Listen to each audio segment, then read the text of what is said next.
Sobat Atlantis di channel Atlantis, kita lanjutkan diskusi kita menyambung minggu lalu tentang Stars of Wonderland. Namun dari dapur Atlantis ini admin meminta saya membacakan adab dan etika. Sebaiknya tidak mengambil, mencuplik dan mengedit materi ini tanpa seizin dari para admin di sini, apalagi demi kepentingan konten semata. Semesta punya mata, semesta punya telinga, ngunduh woing Pakarti, TTD, admin Atlantis Research Center. Nah, selamat datang Mas Agung, kita tunggu koneksinya sebentar. Hari ini kita cukup banyak, 21 slide. Halo Mas Agung. Halo, Selamat malam Mas. Ya malam. Mas, kita ketemu kembali. Iya. Mas, ini ada beberapa surat. Ini kalau dulu surat dari pendengar kalau zaman radio dulu. Jadi ini satu pertanyaan dan satu puisi. Ini puisi harus saya bacakan karena ini kaitannya dengan bintang. Jadi dia juga penggemar acara kita. Jadi puisinya adalah begini. Bintang kejora jatuh lurus ke bawah. Sinarnya reda karena mentok ke laut bebas. Sekarang kita harus tetap tinggal di rumah karena corona yang kian mengganas. Pak Ogah dikenal ramah dan dermawan, berapi-api memberikan banyak bantuan. Tetaplah tinggal di rumah dengan nyaman, tapi jangan kebanyakan makan. Ini jadi dengan tagar tinggal di rumah. Oke Mas, ini dari Mas RSU namanya. Saya pikir rumah sakit umum, ternyata Raharja Sugeng Utomo. Nah, beliau ini punya kantor akuntan publik. Bagi teman-teman yang bisnisnya lagi jatuh, bisa diaudit oleh beliau dengan harga Atlantis tentunya. Kemudian yang kedua Mas, ini tentang teleportasi. Ini ada satu pertanyaan dari Mas Gitar Butut. Nah ini saya ambil, saya bacakan Mas ya. Maaf mau tanya, seandainya ada suatu daerah dan cuma bukan di satu tempat saja yang disembunyikan, dan jaraknya sampai ratusan kilometer, berarti bentuk bumi kita kalau dilihat dari atas tidak berbentuk bulat. Karena otomatis ada bagian yang terpotong-potong, mohon pencerahannya. Nah ini mohon di penjelasan dulu Mas sebelum kita masuk ke materi utama yang ke-19, tanggal 23 September 2020. Silakan Mas Agung. Iya. Jadi pada dasarnya memang bumi kita itu tidak bulat, jadi bentuknya mirip telur, gitu ya, kalau versi dari Atlantis Research. Dan memang apa namanya daerah yang disembunyikan itu tidak gampang dilihat, bahkan dari atas pun tidak gampang melihatnya. Jadi, tapi kadang-kadang dari ketinggian tertentu malah kelihatan, tapi lebih tinggi lagi malah hilang lagi. Ini pernah kita coba dari Gunung Batu yang ada di daerah timur Cibubur. Jadi ada satu bukit yang kalau kita dari kejauhan bentuknya tajam banget, itu dideketin ternyata malah bentuknya malah jadi nggak tajam gitu kan. Waktu kita naik ke atas itu kira-kira mendekati, ya belum sampai puncak ya malahan. Kalau dari puncak malah nggak kelihatan lagi. Jadi itu kelihatan bahwa ada satu garis di atas di kejauhan, kita lihat di kejauhan gitu. Garis itu kelihatan bahwa di sini ada awan, di sini juga ada awan gitu, di bawah dan di atasnya ada awan. Tapi awan yang pas di garis itu kepotong. Jadi kayak bentuk garis. Jadi yang di sini itu kepotong lurus gitu, yang dari bawah juga kepotong lurus gitu. Itu artinya kan ada wilayah di sana yang sebenarnya itu layar. Dari sekian garis itu ke bawah itu adalah layar. Yang kita perhatikan gitu. Waktu itu kita mengamati ada berempat ya. Jadi salah satunya mungkin artis namanya Verly ya. Salah satunya artis dan dia yang memfoto dan memvideo malah gambar itu garis batasnya itu, dan itu kalau makin tinggi nggak kelihatan, ke bawah nggak kelihatan lagi. Itu saya juga kurang mengerti kenapa bisa begitu. Jadi harus ada koordinat yang tepat, ketinggian yang tepat baru bisa kelihatan. Begitu juga pada saat kita mengamati Jakarta dari ketinggian tertentu, rata-rata dari lantai 36 ya, itu akan kelihatan jelas. Tapi naik di lantai 38, 39 nggak kelihatan, dari bawah juga nggak kelihatan. Begitu, Pak. Jadi memang ada daerah yang disembunyikan dan itu mencakup daerah yang sangat luas dan lokasi tersebut memang tidak mudah untuk kita datengin dan itu luas sekali.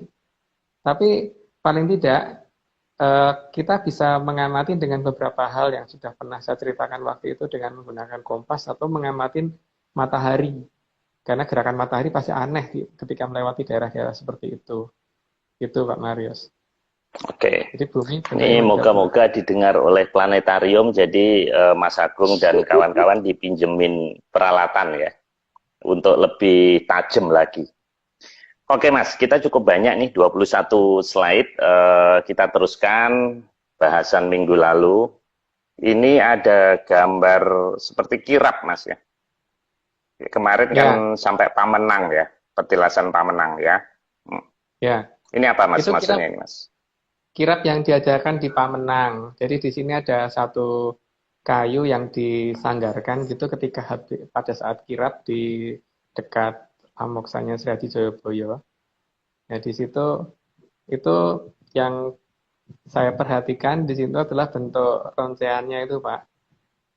Bentuk ronceannya itu kan menunjukkan seperti sesuatu yang mengalun panjang gitu loh, seperti yang dikatakan Sri Joyoboyo besok kalau sudah ada lintang kemukus gitu kan, yang dawa ngalu-alu gitu. Nah di situ menunjukkan bahwa ada peringatan dari beliau bahwa akan ada loh ini nanti, dan itu kalau ada berarti nanti salah satu dari keluarga beliau, karena berarti kan ranting itu dari pohon dekat situ ya, yang waktu itu diambil dan dikirap dari situ. Ranting dari salah satu di sini, ketika masih masuk dalam kerabat beliau, itu akan muncul bersamaan dengan itu gitu. Dan salah satu keluarga beliau yang paling bungsu itu kan memang menguasai keraton selatan, dan itu yang akan muncul dengan tetangga seperti yang ditunjukkan di situ gitu. Nah ini nama kirapnya Kiai Bimo Pamenang kok bisa sama dengan Mas Agung Bimo Sutejo, ini ada hubungannya nggak? Ya itu kebetulan aja, itu yang ngasih nama kan Bapak Prayogo Dikarso. Dulu kan memang waktu pas beliau ke Pamenang, waktu itu masih jadi makam kuno gitu, dikenal dengan tempatnya Mbah Ageng gitu. Memang saya ketemu dengan Bapak Pleret waktu itu memang ya olo-oloan dulu. Waktu ini kok namanya ini di mana Mas? Letaknya di mana Mas? Di Kediri apa gimana? Di Kediri. Cuman Bapak Pleret juga ngomong bahwa ini sandi ya. Sandi itu berarti posisi ini adalah posisi kode, jadi bukan posisi yang sebetulnya. Sebenarnya. Ya. Tapi itu yang dibicarakan dengan saya ya. Gitu. Oke, nah gambar berikutnya ini galaksinya Bimo lagi nih Mas. Ini galaksi Bima Sakti Mas ya. Iya. Penamaan galaksi tersebut itu kebetulan sekali ya, kalau namanya mirip saya lagi itu. Tapi paling tidak dalam galaksi itu hanya menunjukkan bahwa kita sudah pernah ngasih nama galaksi tersebut dari lama. Dan saya juga pernah mendengar cerita nama tersebut dari yang buyut saya. Dan begitu juga Bapak Barat waktu cerita ke saya dari yang buyutnya beliau juga sudah pernah diceritakan nama tersebut. Jadi itu bukan nama baru.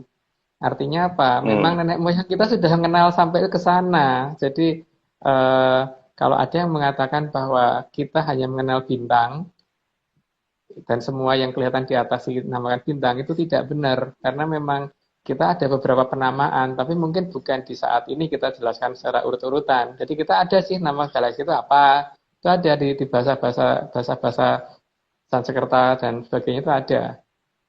Cuma nanti kalau bahasa Inggrisnya Bima Sakti ini Milky Way Mas, nggak ada hubungannya ya ini? Nggak ada hubungannya dengan kita, tapi itu kan nama dari mereka. Tapi paling tidak nenek moyang kita kasih nama juga kok, gitu loh. Jadi, padahal kan melihat galaksi itu tidak gampang, Pak. Malam hari aja walaupun kondisi langit cerah itu belum tentu bisa kelihatan kan. Tapi paling tidak nenek Hmm. moyang kita sudah bisa memberi nama dan bisa memberi bentuk gitu loh. Itu yang Hmm. jelas kelihatan sebab. Jadi Nah, menunjukkan bahwa hal tersebut menunjukkan bahwa ada sesuatu yang sudah pernah pencapaian yang pernah dicapai nenek moyang kita sampai mengenali itu gitu paling tidak begitu. oke. Jadi Nah, ini ada hubungannya dengan nama Wayang Bimo itu bukan, Mas? Bima Sakti ini. Atau memang nggak ada? Atau kebetulan? ya pasti ada Pak, pasti ada karena dalam cerita pewayangan kita walaupun yang dikenal orang paling tidak yang ngelakoni laku sampai dengan Manunggaling Kawula Gusti kan Werkudara. Walaupun sebenarnya yang Hmm. lain juga jalanin, tapi cuman yang terkenal dalam cerita pewayangan kan beliau. Maka kemudian Hmm. dinamakan untuk mengingatkan ajaran itu jangan sampai hilang gitu. Dan kenyataannya Hmm. hilang. Sebenarnya tujuannya itu, tapi ternyata hilang beneran. Gitu, Pak. Oke. Nah, gambar berikutnya ini seperti kayak kaca kaca atau gunungan, Mas. Ini gunungan. Kok Jadi ini aneh nih, gunungan. gunungannya kok nggak umum gitu ya? Ya, gunungan itu macam-macam, Pak. Salah satunya gunungan yang tengahnya berlubang seperti ini. Itu kan Hmm. gunungan yang digambarkan sesuai yang diinginkan Pamenang waktu itu. Jadi makanya Pamenang di atasnya ada batu yang tengahnya berlubang. Itu menunjukkan bahwa di atas gunungan tadi ada kayak api menyala kan.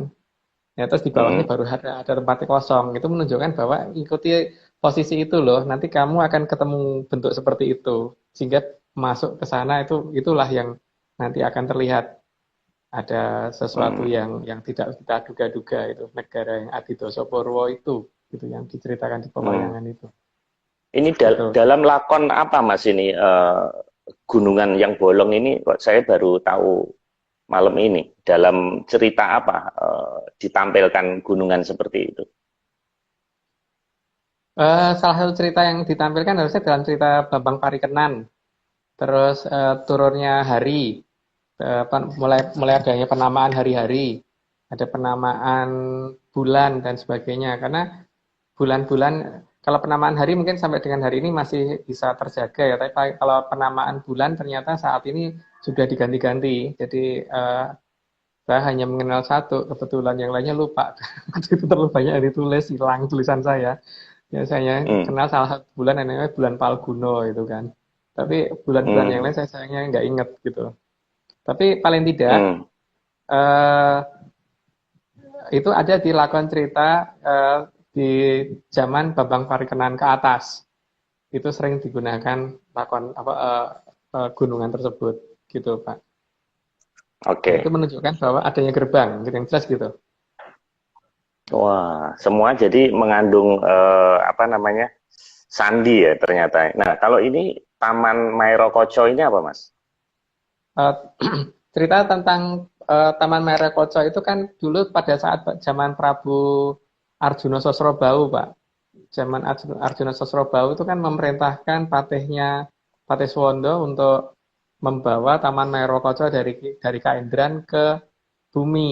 Kemudian dilakukan dengan bantuan Aji Condobirowo atau sebenarnya yang waktu itu namanya masih kan per zaman dia berubah nama ya. Jadi waktu itu eh, siapa tuh namanya sampai lupa ya. Yang wujudnya Buto Bajang kecil itu loh.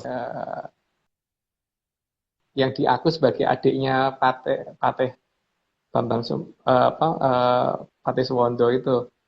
Saya lupa namanya kebetulan. Eh, itu yang berhasil menggeser jadi memindahkan Taman Merokoco dari Kaindran ke bumi. Jadi artinya Hmm. cerita itu saat ini dianggap mitos, tapi kalau bagi kita ini kita cari si mana sebenarnya Taman Merokoco itu sebenarnya disembunyikan. Karena kalau kita lihat ada 3 peringatan di sini dari mulai Babat Monomarto itu kan juga disebutnya Indraprasto karena yang bangun juga Betara Indra. Terus kemudian Hmm. Taman Merokoco juga dekat dari Kaindran dibawa turun dan sebagainya itu. Jadi beberapa Hmm. cerita ini menunjukkan memang semuanya dari Kaindran gitu yang ini dan ini adalah lokasi yang disembunyikan Dan pernah Hmm. dibuka, Indra Warsa pernah dibuka pada zaman Pendowo dan saat ini ditutup lagi gitu kan. Itu yang harusnya Oh. kita cari. Ya itulah yang dikatakan Wonderland, itu yang dikatakan Atlantis gitu. Artinya mereka ada. Hmm. Jadi mereka ada sebelum bumi ini diciptakan, Mas. Bukan, bukan sebelum bumi diciptakan, setelah bumi diciptakan, Pak. Karena proses pemilihan Taman Merokoco itu kan zaman Prabu Arjuna Sosrobau, tadi sudah ada kerajaan. Setelah ada kerajaan itu kan dari buminya sudah Hmm. ada, Pak. Kalau enggak nginjak apaan, itu kan sudah ada. Hmm. Buminya sudah Ini ada. kalau saya googling, Mas, Taman Mairokocho tuh di Jawa Tengah nanti ini. Di Nanti Solo. harga tiketnya juga ada. Enggak, Taman Mininya Jawa Tengah ini nanti namanya Mairokocho. Oke, Mas, Ya. kita teruskan. Ini berikutnya relief. Ini bangunan misterius di Borobudur nih, misteriusnya yang sebelah mana ini, Mas? Itu ada bentuk mirip anu koil Tesla di atas itu, Pak. Hmm, Itu yang seperti tahanan ini. iya, yang memberikan sinar yang kuat ke kita sehingga itu untuk arahan supaya kita tidak salah pada saat menuju ke arah sana, ke arah dari kerajaan Hmm, Atlantis ada petunjuk dari sana, dari itu. Kalau itu tidak dinyalakan, nanti tidak ada petunjuk arahnya. Tapi ketika itu dinyalakan, berarti ada arahan untuk ada arah yang bisa kita tuju gitu. Dan itu kan digambarkan juga di Gapura Jepara berupa kayak nanas kebalik itu di atas pintu. Dan tadi hmm. di beberapa lambang gunungan juga dilambangkan ada lambang api di atas dan itu digambarkan di Borobudur dari jarak dekatnya seperti itu sebenarnya bentuk aslinya. Hmm. Ini di Borobudur, Mas ya? Di Iya, di Borobudur ya? Borobudur. Iya. Nah, apa berarti di atas, tepat di atas Borobudur tuh ada pintu masuk Atlantis itu atau hanya itu perlambang aja? Artinya koordinatnya apakah tepat di atasnya atau bukan, Mas? Bukan, karena candi itu dalam bahasa Sanskerta tulisannya kan kalau dicerak itu bacanya Siandi, Pak. Siandi itu artinya kode kan. Jadi di Hmm. situ adalah kode untuk kita mencari sesuatu yang lebih baik lagi, sesuatu yang lebih apa namanya, sesuatu yang disembunyikan di belakang sandi tersebut apa gitu loh. Itu Hmm. ada kodenya di situ salah satunya.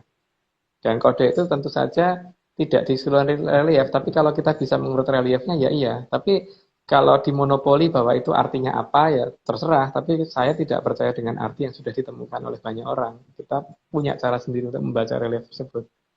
Gitu. Hmm. Nah, cara membaca candi itu gimana, Mas, yang benar? Kan itu kan dibuat oleh nenek moyang kita ratusan tahun yang lalu. Bagaimana kok tahu itu seperti itu gimana? Kan pahatan kalau kita lihat dengan kacamata biasa kan ya seperti itu aja, cuman kayak lukisan gitu. Tapi taunya bahwa itu ada makna gimana, Mas? Yang biasanya yang namanya kode itu kan tersimpannya eh, di tempat yang jarang didatangin orang. Pertama itu. Dan gambar tersebut biasanya pasti dilewatin orang. Dan Hmm. biasanya kalau orang foto-foto, justru bangunan itu justru tidak terfoto. Jadi setelah kita Hmm. memfoto satu persatu relief yang ada di candi tersebut, maka kita kemudian mencari foto detail yang ada yang difoto oleh para orang-orang yang katanya sudah sedang meneliti candi tersebut, yang dilewatkan gambar yang mana. Itu dulu yang pertama. Nah, ketika ketemu gambar yang Hmm. dilewatkan oleh semua orang, berarti gambar tersebutlah yang harusnya kita teliti lebih dalam, gitu. Terus kemudian langkah berikutnya kalau tidak ngerti ya nanya pada nenek moyang, bukan dianalisis sendiri. Hmm. Menyan bekerja itu langkah berikutnya, Pak. Nah, dalam dalam mencari sandi dalam apa namanya gambar-gambar yang terlewatkan itu apakah ada satu apa namanya metode atau maksud saya gini dilihat dengan mata nggak kelihatan tapi di foto kelihatan gitu mungkin nggak Mas ada pernah mengalami hal seperti itu nggak dalam meneliti selama ini Mas? Pernah, karena kadang-kadang kita memfoto satu tempat, itu misalkan kita memfoto 5 gitu, jebret, jebret, jebret sampai 5 gitu. Sampai rumah kadang-kadang Hmm. nambah jadi 10. Itu pernah. Sehingga Hmm. 5 gambar tambahan ini kan bukan kita yang memfotokan. Ini pasti ada titipan pesan gitu kan, Pak. Kalau kita Jadi memfoto filenya ini, nambah gitu Mas. Misalnya 5 gitu terus jadi 10 gitu. iya, itu file yang nambah itulah yang kita pertanyakan biasanya, karena kita biasanya mencatat benar bahwa kita hari ini memfoto berapa sih gitu. Tuh, enggak itu kita urut. Jadi ini yang kita foto ini tiba-tiba muncul gambar lain lah, itu yang harus kita cari. Wah, Begitu. ini menarik Mas. Menarik Mm-mm. ini kayaknya harus kita bahas di sesi khusus ini. Dan kalau perlu beberapa foto bisa kita tampilkan dari hasil penelitian Mas Agung dan Mas Nogon nanti. Tapi ini jangan malam ini. Nanti malam ini nggak jadi 1,5, nanti 2,5 nggak selesai ini nanti. Jadi kita sesuai plot aja. Ini kita simpen aja hal-hal yang menarik kita bahas di sesi lain lagi. Nah ini kelihatannya masih berseputar relief ini Mas. Ya, ini menunjukkan ada beberapa orang yang terbang dan ada sesuatu yang dia pakai untuk terbang. Ini hampir kalau kita lihat ceritanya itu kan hampir sama dengan cerita yang di sana, yang di luar ya, tentang permadani terbang. Nah ini kan berarti ada satu teknologi yang dimiliki nenek moyang kita dulu untuk bisa mengangkasa gitu. Dan ini berarti bukan satu cerita asal cerita, pasti ada dasarnya untuk seperti itu. Karena buktinya ketika ada relief kuda terbang, ternyata ada kuda terbang beneran yang terbang di atas KPU. Gitu. Hmm. Itu harus kita Nah, ini cari, gitu, jangan kita ada biarin. tulisan ini maksudnya Ajida Miyaking ini apa Mas? Ajida Miyaking itu aja yang dipakai untuk terbang. Jadi itu khusus untuk jadi eh, kita kan di nenek moyang kita mengenal banyak yang namanya aji-aji ya. Aji-aji itu digunakan untuk macam-macam tergantung, seperti aji dipo dan sebagainya itu ada, gunanya untuk apa, panuloh bojo dan sebagainya itu ada. Nah ini salah satunya aji damiaking itu memang untuk terbang. Tapi untuk terbang tidak cuma itu, ada banyak sebenarnya. Tapi salah satunya itu yang saya tahu. Gitu. Jadi sebetulnya kita nggak perlu minder ya Mas ya kalau nonton Harry Potter terus abrakadabra kan aji-ajinya cuma itu doang Mas. Kalau kita lebih banyak lagi ya sebetulnya. Banyak Pak, banyak. Cuman masalahnya kan ini sesuatu yang saat ini ditinggalkan oleh masyarakat kita sendiri. Ya itu hak sih, mau meninggalkan itu ya monggo. Tapi kita dari komunitas ini kalau bisa ini berusaha untuk mencari itu lagi gitu, untuk mengembalikan itu lagi. Ya mungkin tidak semuanya kembali di zaman saya Pak, tapi paling tidak kita memulai gitu loh. Nanti mungkin generasi berikutnya tinggal melengkapi lagi gitu kan. Tapi paling tidak beberapa yang hilang ini harus kita munculkan dulu, walaupun mungkin tidak terlalu sempurna dulu. Karena yang namanya memulai itu pasti juga tidak bisa semuanya, tapi paling tidak ada yang sudah pernah kita mulai gitu. Kalau generasi sekarang mencarinya masalahnya di Google, Mas. Mencarinya di googling. Nah, itu ada yang komen juga itu ya. Oke, Mas. Ini oke, kita teruskan, Mas. Ini kelihatannya masih percandian ini. Ini cahaya penunjuk arah. Ini maksudnya apa, Mas? Ya, di situ ada banyak bintang. Ditunjukkan sebagai suatu benda yang bercahaya. Dan itu ada banyak gitu loh masalahnya. Sehingga kita harus pintar memilih yang mana sih yang harus kita pilih yang bisa mengarahkan kita menuju ke tempat yang dikatakan Wonderland tadi gitu. Jadi ada beberapa petunjuknya sebenarnya untuk di situ. Cuman ini tidak bisa kita ungkap karena memang bagian detailnya kan ini tidak bisa kita ceritakan di sini gitu. Tapi ada paling tidak di Borobudur itu dan kita waktu itu sudah mencoba bahkan bawa pleret sampai bisa ke sana. Gitu dengan bawa mobil lagi. bukan hanya jalan kaki, bawa mobil, masuk laut dan menghilang, itu balik lagi, gitu. Jadi ada petunjuk tersebut dan petunjuk tersebut tidak gampang dilihat oleh orang yang awam ya, jadi harus mengerti cara melihatnya juga, tidak asal. Dan nanti ada banyak, dan nanti harus bisa bedain yang mana sebenarnya yang merupakan lintang panjer itu yang mana gitu. Kita baru tahu Mas, candi itu ternyata kok banyak menyimpan misteri ya. Kita pikir cuman ya bangunan yang peninggalan lah, seperti orang ninggalin rumah misalnya, ninggalin bangunan apa yang masif yang besar, ternyata kok di dalamnya sedemikian detailnya ya. Ini Mas Agung gimana cara menemukan ini, kok bisa tahu di situ ada petunjuk itu gimana Mas? Ya tadi toh Pak, yang pertama kan kita selalu melihat apa yang diabaikan orang, itu dulu. Terus yang kedua, ketika kita memfoto daerah yang tidak kita foto tapi tetap muncul di foto kita apa, gitu kan. Terus yang berikutnya kan kita bertanya kepada kepada yang bisa ditanya. Nah kebetulan waktu itu zaman tersebut kita masih ada 2 orang yang bisa ditanya. Salah satunya Bapak Plaret Weryotikarso yang ada di Jogja, sama yang Kati yang di Gemolong waktu itu. Yang Kati yang di Gemolong itu lucu Pak. Jadi waktu pas saya berangkat dari Solo naik pesawat ke Jakarta, itu kan beliau nganterin ke bandara, dadah-dadah gitu. Nanti begitu saya mendarat di Jakarta, jemput di Jakarta. Jadi kalau dulu pesawatnya sama larinya beliau itu Nah, dari ini Jakarta juga gitu. Ntar dolan gonku ya, ya. Karena naat makasih ning Solo, ya. Begitu sampai di Solo dia jemput. Padahal nganterin sampai ke Soekarno Hatta. Kan dulu sering begitu. Nah ini dua-duanya udah meninggal Mas. Ya, dua-duanya sayangnya udah meninggal. Tapi paling tidak kalau Bapak Barat kan ada ada bekasnya paling tidak. Yang pertama itu bekas berupa kendaraan yang dipakai untuk menuju ke Laut Selatan. Yang kedua sopirnya kan Pak. Kalau Ya, sopirnya kan, masih ada Mas ya? masih Masih ada. hidup. Berarti bisa kita tanya Mas ya? Bisa kita tanyain. Ya. Dan Nah, nanti kalau masalah okay. masalah itu kan bukan hanya itu kan, Hamengkubuwono IX juga pernah ke sana. Jadi paling tidak kalau itu temennya Pak Marius itu kan tahu tuh. Gusti Pembayun Lagi mesti tahu.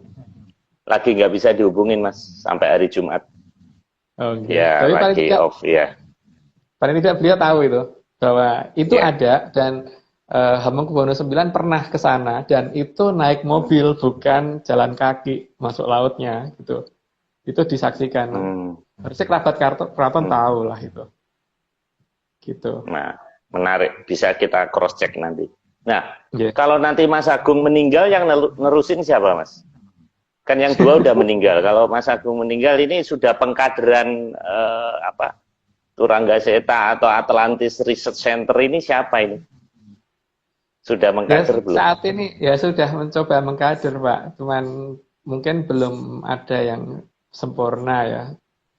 Bukan sempurna, saya sendiri juga nggak sempurna. Cuman satu, rata-rata itu masih pada posisi takut. Biasanya begitu ketika berhadapan dengan sesuatu yang tiba-tiba muncul di depannya, entah itu manusia atau bukan manusia gitu.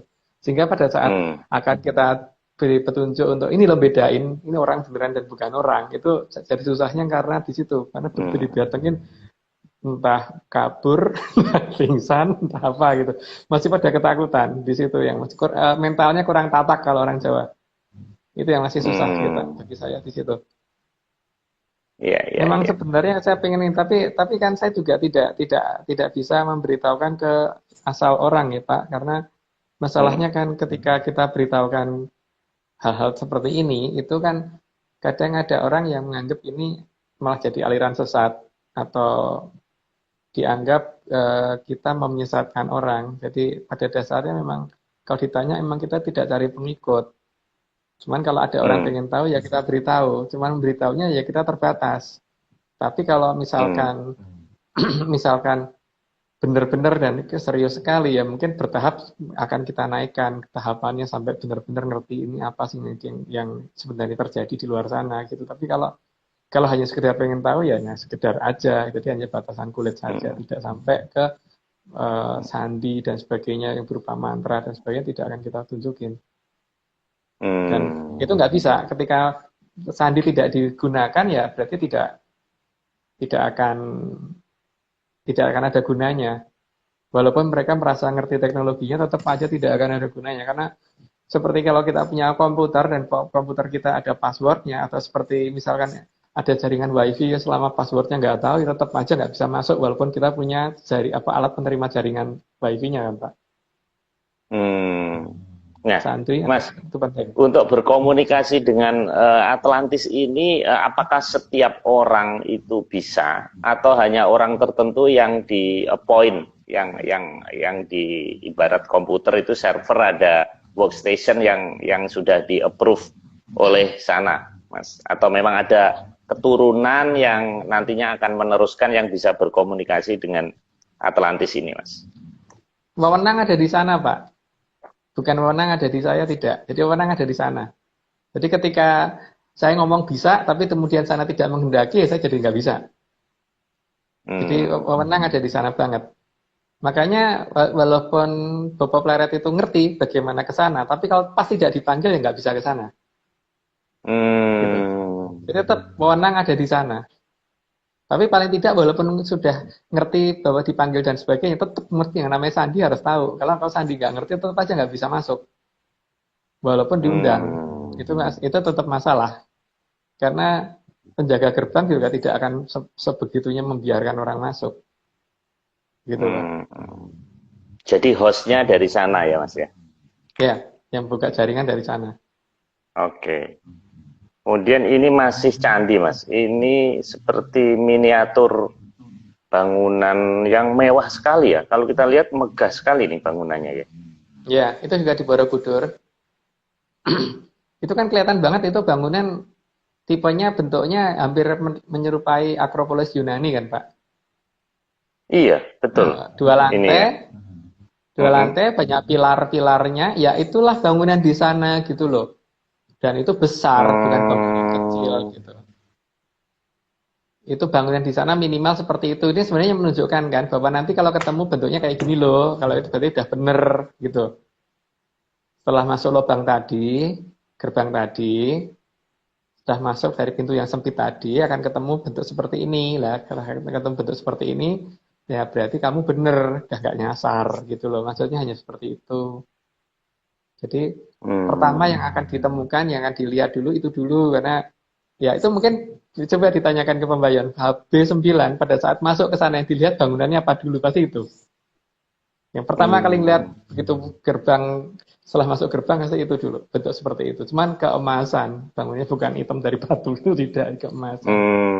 Nah, saya jadi ingat itu bentuk gunungan itu Mas, yang di bawahnya. Mas Agung kan pernah cerita penafsiran gunungan, bawahnya kan seperti kuning Mas, ada undak-undakan itu.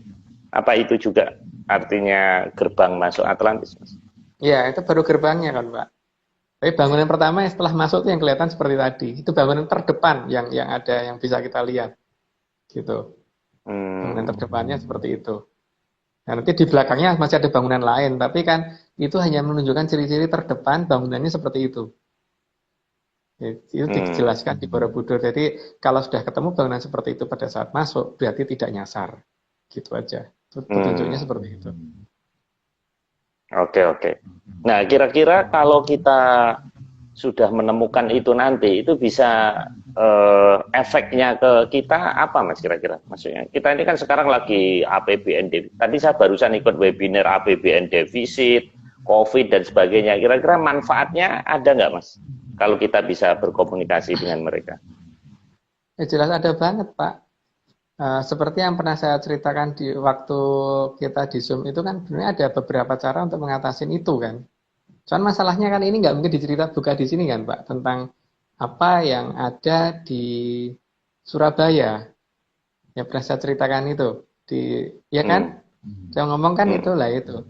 Itu harusnya pemerintah, bukan saya. Yang ini karena yang bisa menjangkau lokasi itu kan pemerintah.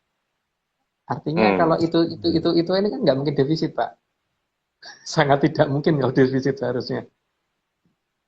Soalnya masalahnya kan ya ketika pemerintah menganggap itu tidak ada ya terserah. Ya, itu kan memang haknya pemerintah mau dianggap ada atau tidak. Kalau dianggap tidak ada ya itu ya sudah. Berarti apesnya masyarakat gitu aja.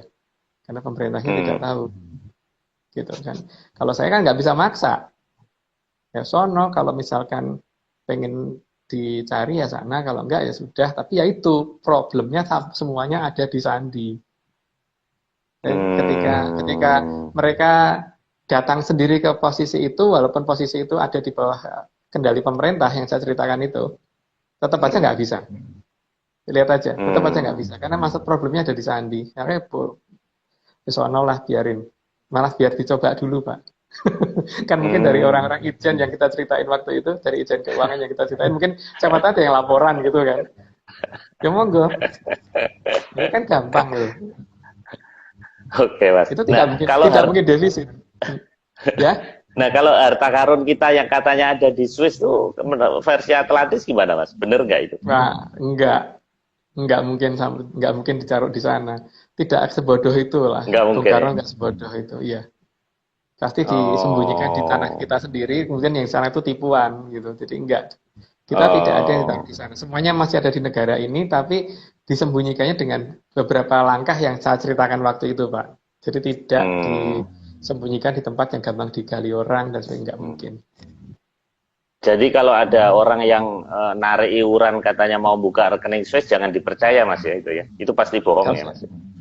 kalau saya nggak percaya, kalau dikatakan pasti bohong ya saya tidak mau menuduh seperti itu ya, tapi saya nggak percaya. Karena petunjuk yang saya dapat tidak begitu dan tak pikir itu paling masuk akal karena Pak Marus saya pernah tak ceritain. Paling tidak itu kan. Dan beberapa teman-teman di Departemen Keuangan dari Ijen itu kan Ijen Keuangan kan udah pernah saya ceritain. Dan itu Hmm. cukup logis dengan alasan-alasan yang sangat tidak masuk akal kok itu ada itu, ini ada itu gitu kan. Sehingga akhirnya Hmm. ini pasti ini gitu kan. Itu Hmm. kan Pak. Ya, oke. Ya, ya, ya, Tapi ya. jangan Oke, dibahas di Mas. sini Pak ya. Ini bukan konsumsi publik kalau itu. Oke, oke, oke, Mas. Kita terusin, Mas. Ini kayak mahkota, Mas. Kurang mundur. Ya, kurang mundur Pak. Ya, di Ya. atas mahkota itu coba dilihat Pak, itu kan ada satu bentuknya cempaka kudup kalau di Jawa bilang. Jadi itu bentuknya pasti Hmm. dari benda yang mengkilat. Itu menunjukkan bahwa kalau kita bisa melihat cahaya kita sendiri yang ada di atas kita, itu yang akan mengarahkan bagaimana supaya daerah lain yang kita lihat misalkan tembok itu akan kelihatan sebenarnya ada apa depan kita atau di depan kita mungkin hutan akan kelihatan di depan kita sebenarnya apaan sih gitu loh.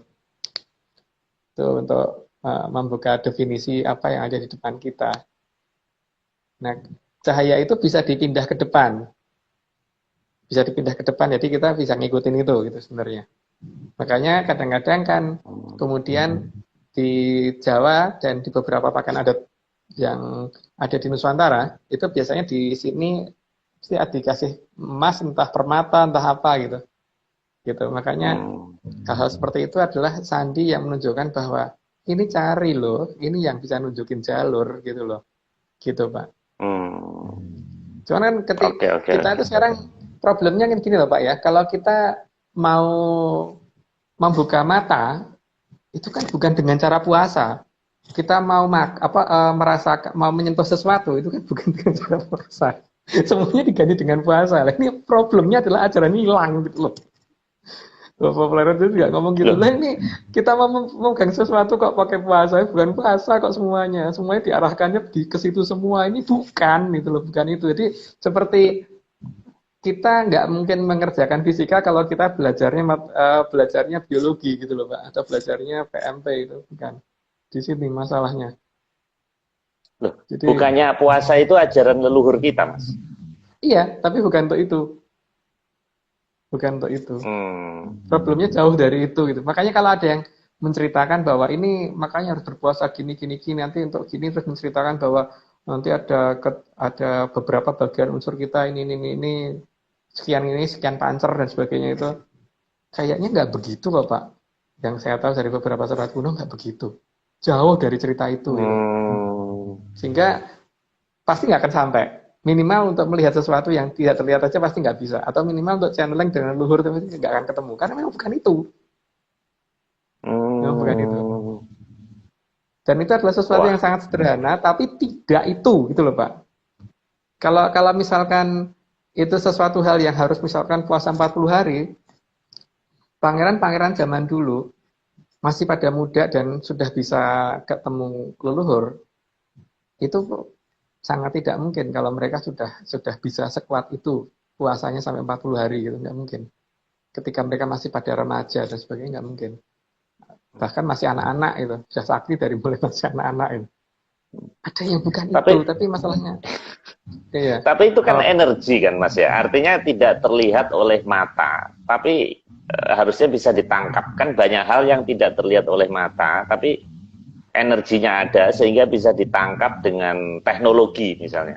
Nah mungkin nggak Mas, pencarian Atlantis ini mengandalkan teknologi? sangat bisa lah, saya nyarinya kan pakai itu juga Pak. Saya sampai dibantu temen dari Jogja, ahli radar, ahli sinyal. Terus kemudian kita melacak sinyal ultrason yang berasal dari selatan dan sebagainya itu. Bisa ternyata. Dan kita juga mengamatin itu dari data geologi yang ada.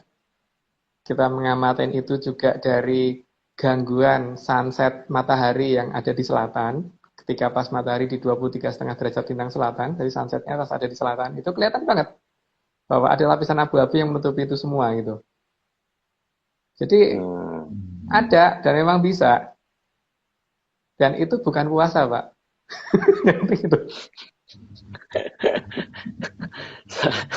Mas, kalau memang dengan teknologi bisa, mungkin nggak Amerika atau Cina atau Rusia atau negara maju lainnya itu mendeteksi itu?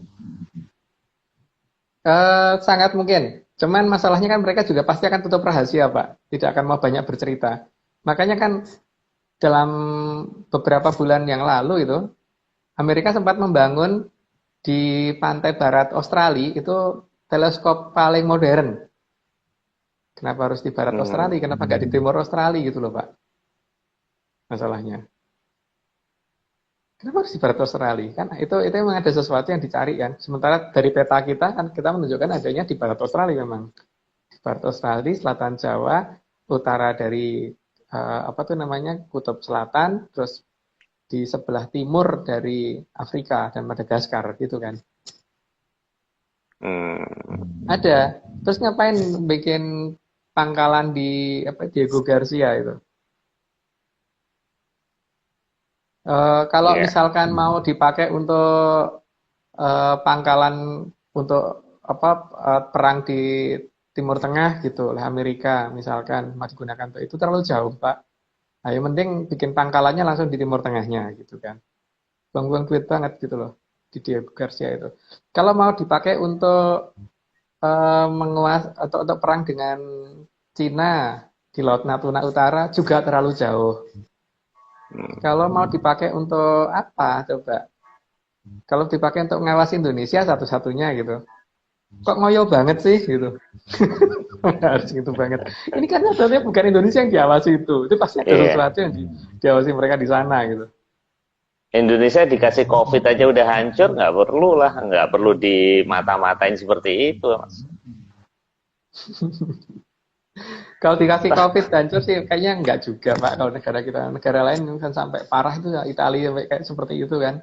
Venezuela atau apa ya yang sampai banyak banget yang mati itu kan. Di Indonesia juga nilainya orang yang ini masih kalau dihitung itu masih belum seberapa dibandingkan dengan total seluruh penduduk kita loh Pak.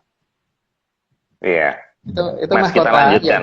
Ya, ini mahkota yang digunakan di pewayangan. Semuanya mengandung ciri-ciri yang sama. Di atasnya Pak itu ada itunya lambang yang saya katakan tadi. Ini ya. Dan di bagian depannya itu banyak gemerlap cahaya, gemerlap yang menjadi petunjuk sang raja. Gitu loh. Dan itu yang harus diikuti sang raja. Di bagian depannya itu harusnya ada ini, di bagian sininya itu harusnya ada yang lebih mengkilat lagi di situ itu. Cuman kan ini sudah bukan mahkota yang asli, yang itu mahkota pewayangan, wayang kulit dan itu bukan dari emas tapi dari kulit kan. Jadi ya seadanya lah, tapi paling tidak menggambarkan walaupun tidak 100% tepat, tapi paling tidak gambaran itu masih ada dan tidak hilang gitu loh Pak. Petunjuk itu tidak hilang Bapak. Ada sesuatu yang menggait raja itu yang memberi petunjuk pada si raja itu ada dalam bentuk seperti itu. Dan itu yang seharusnya kita cari gitu. Dan bagaimana untuk ketemu itu, dan itu tidak dengan puasa. Sekali lagi. Karena kadang-kadang jengkel saya kalau ketemu orang ngomong mau puasa sekian hari nanti gini-gini. Enggak sih, saya nggak pernah suruh puasa. Saya nggak pernah, kalau saya tuh makan aja sehari mungkin pagi setengah siang, siang setengah siang pas siang agak sore, terus sore agak siang, terus sore. Banyak Pak, nggak cuma 3 kali. Gitu. Oke Mas, kita lanjutkan Mas. Ini matahari Majapahit yang terkenal itu. Ini Ya, orang menyatakan itu sore Mojopahit, kata banyak orang. Tapi bagi saya itu yang penting itu adalah ini ada satu petunjuk bintang terang sebenarnya yang akan menunjukkan kita ke peradaban yang sebetulnya. Nah, bintang terang ini cari gitu loh. Jadi jangan ini, dan untuk melihat bintang terang ini kita membutuhkan bintang dari kita gitu. Cahaya yang kita miliki dulu harus muncul dulu, dan itu dicari bukan dengan puasa. Gitu. Iya Tapi ya, aneh juga ya. Lambang Majapahit pun juga matahari Mas ya. Iya.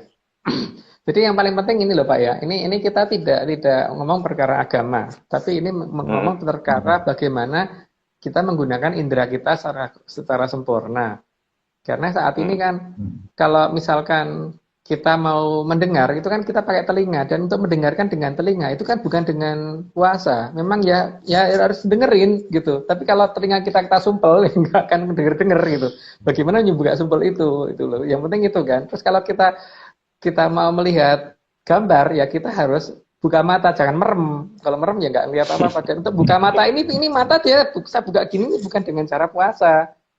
Untuk mencium bau wangi itu dengan hidung, dengan mencium dari hidung, dan untuk mencium bau yang wangi itu bukan dengan saya harus puasa 40 hari, enggak. Untuk merasakan bisa manis, asin dan sebagainya itu dengan lidah. Dan untuk merasakan itu tidak dengan puasa juga. Itu juga dengan indera yang satunya gitu. Dan ini semua kan selalu disalahartikan di sana. Gitu. Itu coba tanya ke pembayon, harusnya pernah itu dengar itu. Oke Mas, kita terusin Mas. Ini petunjuk juga ini. Ini lancip juga. Ini ada dua di bawah sini sama di atas, apa Mas ini? Di sini ada yang daerah yang bundar itu Pak sebenarnya, tapi itu kan masalahnya gambaran yang bundar itu kita fotonya sini Mas ya. Yang foto saya kan dulu hilang ya. Jadi yang dibundar di belakangnya itu, yang di belakang. Oh, ini. Itu kan ini kayak altar ini.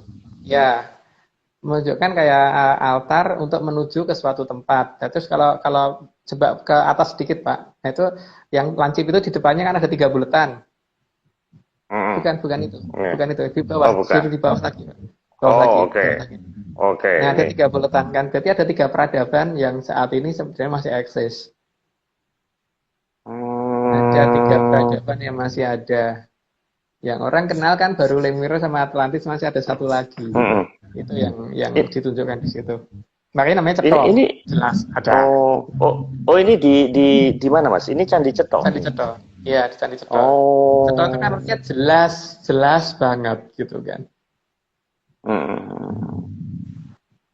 Oke Mas. Ada tiga dunia, ada 3 peradaban digambarkan di situ. Yang ada saat ini melindungi Nusantara seharusnya, kalau kita mau dilindungi. Gitu. Oke. Nah, katanya kok Lemuria Atlantis sudah hancur, ternyata enggak Mas ya? Nah, itu kan eksis. Kata mereka, kalau versi mereka ya, kalau versi saya sih enggak. Bagi saya, ini kok kenyataannya di lapangan Jogrok dekat Pandan Simo itu kan pernah itu ada pengobatan massal dari orang yang mirip tentara Amerika tapi nggak bisa bahasa Inggris, ngomongnya Jawa medok, dan mereka punya peralatan untuk pengobatan yang sangat aneh kayak salon pas gitu. Jadi kalau ada anak habis jatuh dari sepeda motor luka di tangannya gini nih, tinggal ditempelin langsung sembuh. Itu kan bukan pengobatan zaman sekarang Pak. Kita nggak ada di peradaban kita itu pengobatan seperti itu, dan mereka langsung nggak diketahui kapan datangnya tiba-tiba menghilang gitu. Itu ada sering paling tidak ditanyakan aja ke masyarakat yang di desa apa itu ya. Pandan Simo itu di mana Mas? Di Jogja. Pandan Simo itu di Jogja, selatan Bantul Pak. Itu kan nama-nama yang saya diinventaris sama pembayun itu. Bahwa ada daerahnya dia yang sering didatangi oleh dari sana gitu. Oke, Mas ini keris ya? Keris Ya, keris yang biasa aja kan ini. ya keris Puspitari tapi yang nonce.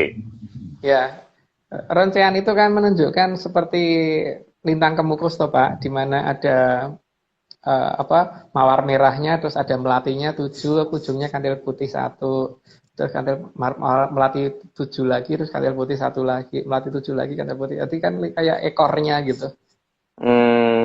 Itu kan Hmm. ini hanya itu tanda bahwa nanti dibuka pada saat itu. Itu semuanya akan terbuka pada saat itu nantinya. Tapi paling tidak, Hmm. kalau pengen tahu sebelum itu ada ya berarti harus ngikutin petunjuk yang ada di beberapa tempat yang sudah dicandikan tadi seperti di candi-candi kita dan sebagainya gitu. Tuh, jadi Oke. di situ makanya dikatakan sebagai pusoko karena seperti itu. Oke Mas, ini tinggal 9 menit Mas, kita percepat. Ini ada apa Mas ini? Sinar laut di Ada desa Cianjur. namanya ada desa namanya Sinar Laut. Kan aneh, Mm-mm. Pak. Maksud desa namanya Sinar Laut sih. Berarti kan dia pernah masyarakat di sana pernah melihat sinar dari arah laut kan, Pak. Sedangkan di Iya ya, selatannya aneh juga Cianjur ya. itu laut. Di selatannya Cianjur benar-benar samudra.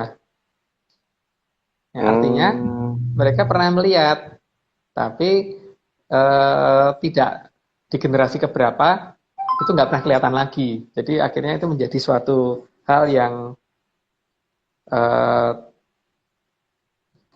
digambarkan, diceritakan bahwa jangan lupa loh di sana ada sinar sebenarnya gitu kan. Di lautan itu sebenarnya ada sinar, cuman cuman ya itulah Hmm. di zaman ketika nenek moyang di zaman apa itu setelah itu hilang sampai dengan hari ini nggak kelihatan lagi. Tapi kadang masih kelihatan loh Pak. Kalau saya ketemu orang di daerah sinar laut, saya tanyakan pernah kok Pak. Tapi kadang-kadang masih muncul itu. Tapi memang tidak sesering dulu. Kalau dulu tuh pasti setahun sekali kelihatan. Kalau sekarang enggak gitu. Gitu. Dan itu tidak gaib Mas ya. Itu bukan goib Ya, ya, bukan ya bukan, bukan. bukan. Kalau gaib kan pertama tidak semua orang bisa melihat. Yang kedua tidak sampai seperti itu melegendanya. Kalau melegenda itu kan berarti artinya dilihat banyak orang kan sampai wilayah itu dinamakan desa sinar laut kan berarti orang satu desa di zaman itu pernah melihat semua atau malah pernah ke Hmm. sana gitu. Gitu Pak. Oke. Biasanya. Terus ini berikutnya ini Keraton Jogja Mas. Ya. Apa Di hubungannya Mas dengan ya Atlantis? itu yang pertama dari warna ya Pak. Armada sana kan memang Hmm. warnanya rata-rata warna hijau. Terus yang kedua dari penggambaran di lambang Hamengkubuwono-nya sendiri itu kan dari warna Hmm. emas, terus ditaruhnya di atas dan bentuknya bersayap. Jadi ada sesuatu yang terbang gitu loh. Ada sesuatu yang bisa terbang yang sesuatu itu bercahaya warna emas gitu. Dan itu yang memberi Hmm. petunjuk pada Keraton Jogja di zaman ketika mereka masih bisa menerima informasi tersebut.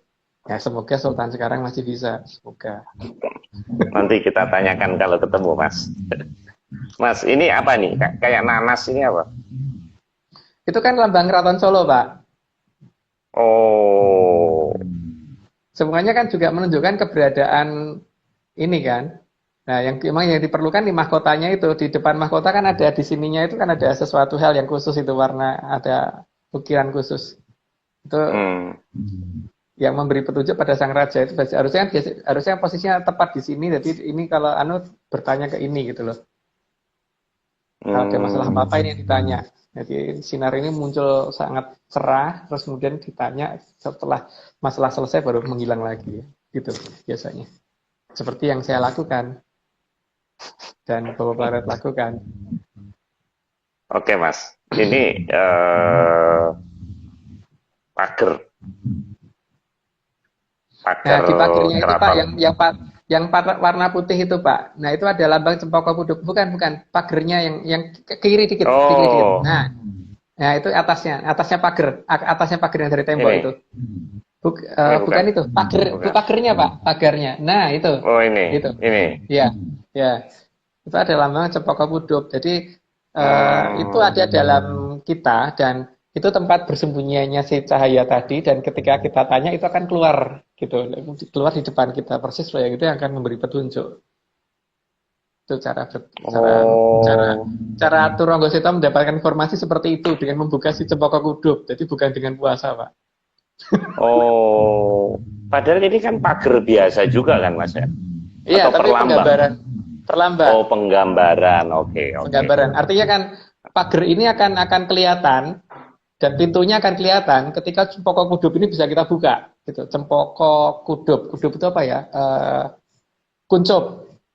Cempaka Kuncup, kuncup ini ya. bisa kita buka. Iya. Mekar gitu ya. Oke, Mas, Iya. kita percepat.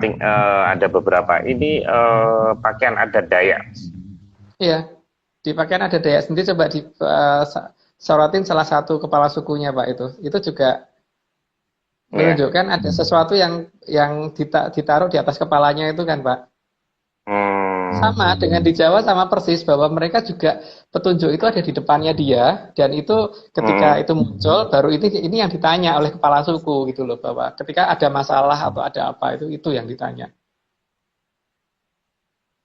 Batak gitu. juga, Mas.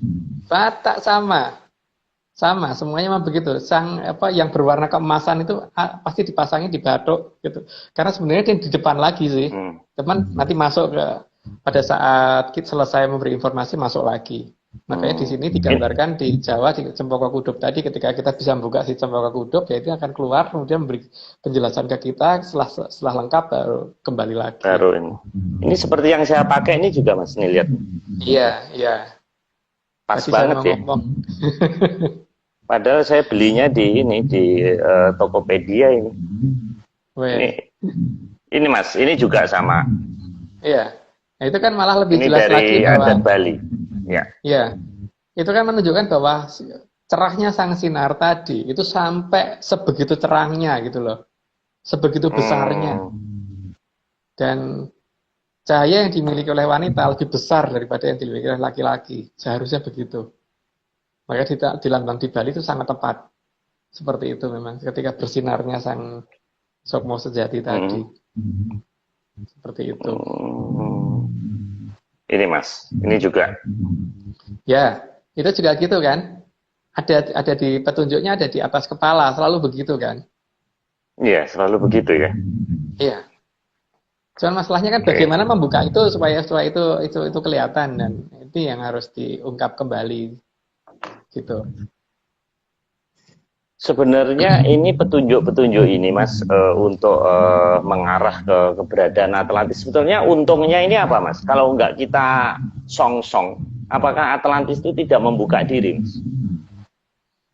Mereka pasti nanti akan membuka diri juga, Pak. Cuman masalahnya kan eh, kalau bagi saya, kalau bagi orang lain terserah, tapi kalau bagi saya memang membuat persiapan khusus gitu loh. Jadi supaya nanti pada saat mereka muncul itu tidak gagap, paling tidak.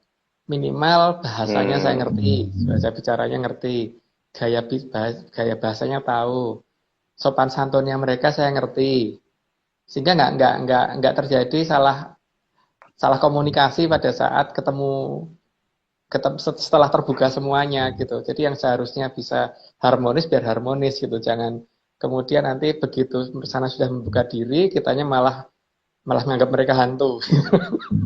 Kalau mereka Nah, menganggap mereka jin. yang dimaksud Satria Piningit itu apa Atlantis ini, Mas? Yang akan memberikan pertolongan. Satrio Piningit kalau versi kita bukan Hmm. Atlantis. Atlantis itu yang mendukung. Tapi dari Hmm. sini, yaitu siapa saya juga belum tahu.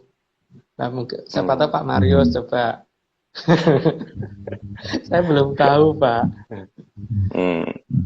Atau lebih tepatnya belum boleh ngomong tahu gitu loh. Hmm.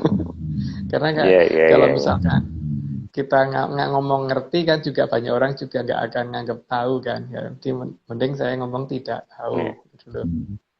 iya, iya, iya, iya. Ini habis, Mas, waktunya tinggal 30 detik Ya, lagi. semoga di close Jadi ya. ya ini saya close aja. Minggu depan apa, Mas, topiknya? Minggu depan tentang masalah Mandala.